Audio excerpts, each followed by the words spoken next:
मेरा नाम निशा है। मेरी शादी रवि से 1 साल पहले हुई थी। रवि एक बड़े शहर में नौकरी करते हैं। ऑफिस की तरफ से ही हमें एक अच्छा फ्लैट मिला है। मेरे पति ऐसे बहुत अच्छे हैं, लेकिन अगर मुझसे कोई पूछे तो मैं अपने पति की एक आदत को बदलना चाहूँगी। उनमें थोड़ा ज़्यादा ईगो आ गया है। अपने से छोटे से कभी-कभी वो अच्छे से बात नहीं करते। मुझे यह बात अच्छी नहीं लगती थी, लेकिन मैंने उन्हें कभी इस बारे में टोका नहीं। हमारे घर में पहले एक नौकरानी आती थी, लेकिन उनके इसी स्वभाव के कारण कोई टिकता नहीं था। उनका कहना था कि अगर ऐसे नहीं कहेंगे तो कोई आजकल काम नहीं करता है। शायद उनका यह स्वभाव उनके ऑफिस के अनुभव से आया होगा, क्योंकि उन्हें काम पूरा करवाने के लिए प्रेशर रहता है। इस कारण उनके स्वभाव में यह कठोरपन आ गया है। अब फिर मैंने उन्हें नए काम करने वाले की तलाश शुरू की। बड़ी मुश्किल से कुछ दिनों बाद घर पर ही एक शख्स आए। उन्होंने अपना नाम कालू बताया। उम्र उनकी 55 साल की थी। उन्होंने कहा कि उन्हें कहीं से पता चला कि यहाँ काम है। मैंने पूछा किसने बताया। वो बोले कि अभी उनका नाम याद नहीं आ रहा। मैंने कहा कि आप खाना बना लेंगे। उन्होंने कहा कि हाँ, मैं अच्छा खाना बनाता हूँ, आपको कोई परेशानी नहीं होगी। शुरुआत में मेरा मन नहीं माना, क्योंकि वो किसी की जान पहचान से नहीं आए थे। लेकिन फिर मैंने सोचा कि शाम को उनसे मिलवा देती हूँ। शाम को जब वो घर आए, तब मैंने कहा कि कोई काम के लिए आया है। उन्होंने भी यह कहा कि क्या उसे जानती हूँ। मैंने कहा कि नहीं। वो कालू से मिले। पूछा कि पहले भी काम किया है। वो बोले हाँ साहब। उनकी उम्र के चलते उन्होंने भी यही सवाल पूछा कि तुम खाना वाना बना लोगे। वो पहले ही थोड़ा घबराए हुए थे। कहा कि साहब बना लूँगा। ठीक है, उन्होंने कहा, और कहा कि साफ सफाई से खाना बनाना और छुट्टी नहीं मिलेगी। रोज रोज का नाटक नहीं चलेगा कि तबीयत खराब है या घर में कोई बीमार है। यह सब बातों का ध्यान रखना। अभी खाना बनाकर खिलाओ। पसंद आया तो कल से तुम्हारी नौकरी पक्की होगी। इतना सब मेरे पति से सुनने के बाद मैंने सोचा कि वो कुछ बोलेंगे, लेकिन उन्होंने सिर्फ इतना ही कहा कि हाँ साहब। मुझे उन्होंने उस पर ध्यान रखने को कहा। वो खाना बना रहे थे, काम अच्छे से कर रहे थे। लग रहा था कि उन्हें पहले भी इसका अनुभव था। खाना बनकर तैयार हो गया था। उन्होंने खाना टेबल पर लगाया। मेरे पति ने और मैंने दोनों ने खाना खाया। मुझे खाना अच्छा लगा और मेरे पति के चेहरे पर भी मुझे लग रहा था कि उन्हें भी खाना बहुत पसंद है। लेकिन उनकी आदत के अनुसार उन्होंने कुछ कहा नहीं। उन्होंने कहा कि खाना ठीक है, कल से आना, लेकिन ध्यान रहे कि खाना इससे खराब ना बने। इससे अच्छा बना कर सको तो अच्छा है। इतना सुनकर उनके चेहरे पर एक खुशी दिखाई दी। अगली सुबह से वो घर आने लगे। ज़्यादा बातें वो नहीं करते थे, कम बोलते थे, सिर्फ अपना काम करते थे। मेरे पति ने मुझे समझाया कि नज़र रखना और अपना ध्यान रखना। उन्हें देखने से तो ऐसा नहीं लग रहा था कि, लेकिन उन्होंने कहा कि देखने से पता नहीं चलता। तुम कुछ दिन तक इसकी जानकारी भी निकलवा लेना कहीं से। मुझे भी उनकी बातें सही लगी, क्योंकि वो ऐसे ही अचानक मेरे घर पर आ गए थे और कहा था कि किसी से पता चला है। उनकी उम्र देखकर मैंने उन्हें रख लिया था। मैंने उनसे उनकी पहचान पत्र मंगवाया था। उन्होंने लाकर दे दिया था। 1 से 2 दिन में मुझे लगा कि ठीक ही है।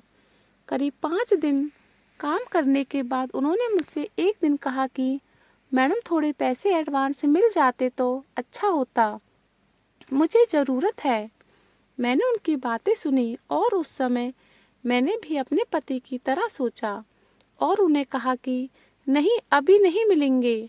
आपको पहले ही उन्होंने सारी बात बताई थी और मैं साहब से पूछूंगी।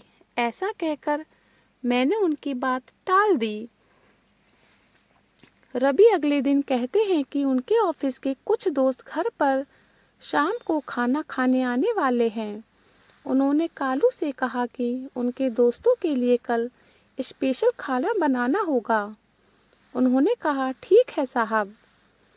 शाम उनके दोस्त और उनकी फैमिली भी घर आए। 3 दोस्त के साथ उनकी पत्नी और बच्चे भी थे। खाने में 4 से 5 तरह के पकवान बनाए गए थे। सबने खाना बड़े चाव से खाया और तारीफ भी की। खाने के बाद हम सब बैठे बातें कर रहे थे। कालू अपना काम खत्म करके जाने की तैयारी कर रहा था। तभी उनके एक दोस्त का मोबाइल नहीं मिल रहा था। मोबाइल महंगा था, साथ ही उसमें ऑफिस के जरूरी नंबर और इमेज भी थी, इसलिए वो थोड़ा परेशान हुए। सभी जगह ढूंढ लिया, बच्चों से भी पूछा, लेकिन नहीं मिला। फोन लगाने पर फोन भी नहीं लग रहा था। हम सब मिलकर मोबाइल ही ढूंढ रहे थे कि कालू किचन में से आए और कहा कि मैडम मैं चलता हूँ। आज उनके हाथ में एक छोटा सा बैग था। उनके इतना कहने पर मेरे पति ने कहा कि रुको, मोबाइल जो तुमने चुराया है वापस दो। उन्होंने जब यह सुना तो कहा कि साहब आप क्या बोल रहे हैं, चोरी? यह तो मैंने सपने में भी नहीं सोच सकता। मेरे पति ने कहा कि ठीक है, फिर तलाशी दो और चली जाना। यह सुनकर उन्होंने कहा कि नहीं, मैंने जब चोरी नहीं की तो तलाशी क्यों दूं? मेरे पति बोले कि जब चोरी ही नहीं की है तो तलाशी से क्यों डर रहे हो? इतना कहकर वो उसके पास गए और उनके हाथ में जो बैग था उसे लेने लगे। कालू ने बैग पकड़ा और कहा कि साहब छोड़ दीजिए, इसमें मोबाइल नहीं है। मेरे पति को गुस्सा आ गया। कहा कि एक तो चोरी करता है, उस पर आंखें भी दिखाता है, छोड़ बैग। उन्होंने उसका बैग छीना और उसकी तलाशी ली। उसमें मोबाइल नहीं था बल्कि खाना था। मेरे पति बोले कि तुम खाना चोरी करके ले जा रहे थे। कालू की आंखों से अब आंसू आने लगे। वो बोले कि मैंने चोरी नहीं की, मैडम ने कहा था खाना खाकर जाओ, तो यह मेरे हिस्से का खाना है, मेरे पोते के लिए। उसने बहुत दिन हो गए थे अच्छा खाना नहीं खाया साहब। मेरा बेटा होता तो शायद मुझे आज यह दिन नहीं देखना पड़ता। मेरा बेटा 4 साल पहले चला गया, एक लौता बेटा था। घर में अब मैं ही हूँ। उसकी बीमार माँ मेरी बहू और पोते के लिए बड़ी मुश्किल से घर संभाल रहा हूँ। खाने के लिए अच्छा बना तो मैंने सोचा मेरे पोते को खिला दूंगा और उसके चेहरे पर जो खुशी आएगी वो मैं देखना चाहता था। मैंने मैडम से एडवांस भी मांगा था घर के लिए। इतना बोलकर वो बिना खाना लिए ही चले गए, रोते हुए। वो इतना कुछ झेल रहे थे, हमें इसका पता भी नहीं था। और आजकल की दुनिया ऐसी ही हो गई है। कुछ बुरा होने का हमें इतना डर है कि हमें अच्छाई भी नहीं दिखाई देती। इसमें हमारा भी कसूर नहीं है। उनके जाने के बाद मोबाइल का भी पता चल गया। उन्हीं का बच्चा बोला कि उससे मोबाइल नीचे गिर गया था और बंद हो गया, पापा डांटेंगे, इसलिए उसने मोबाइल सोफे के नीचे रख दिया। उसके पिता को इस सब के लिए शर्मिंदा होना पड़ा। पहली बार रवि की आंखों में पछतावा देखा था। रात रवि ठीक से सोई नहीं। हालांकि उन्होंने मुझसे कुछ कहा नहीं, लेकिन मुझे पता था कि उन्हें बुरा लग रहा है। सुबह मुझे पता था कि वो फिर नहीं आएंगे, इसलिए मैं जल्दी उठी और घर का काम खुद करने लगी। थोड़ी देर बाद जब दरवाजे की बेल बजी और मैंने दरवाज़ा खोला तो सामने वही थे। चुपचाप वो अंदर आकर अपना काम करने लगे। मैंने बोला, मैंने सोचा तो शायद आप नहीं आओगे। वो बोले, मैंने भी सोचा था, लेकिन मैडम घर पर खाना नहीं हो तो आना ही पड़ता है। रवि ने उन्हें देखा तो जैसे उनको कुछ शांति मिली। उन्होंने 10,000 रुपये उन्हें दिए और कहा कि कल रात के लिए उन्हें माफ़ कर दें। पैसे लेने से उन्होंने मना किया तो वो बोले कि यह एडवांस है, रख लीजिए। बस इतना ही चाहिए था। कालू को थोड़ा सा कोई प्यार से बोल दे और थोड़े से पैसे। अच्छा लगा मुझे भी मेरे पति का यह बदला रूप देखकर। कठोर वो ऊपर से थे, उन्हें बनना पड़ता है।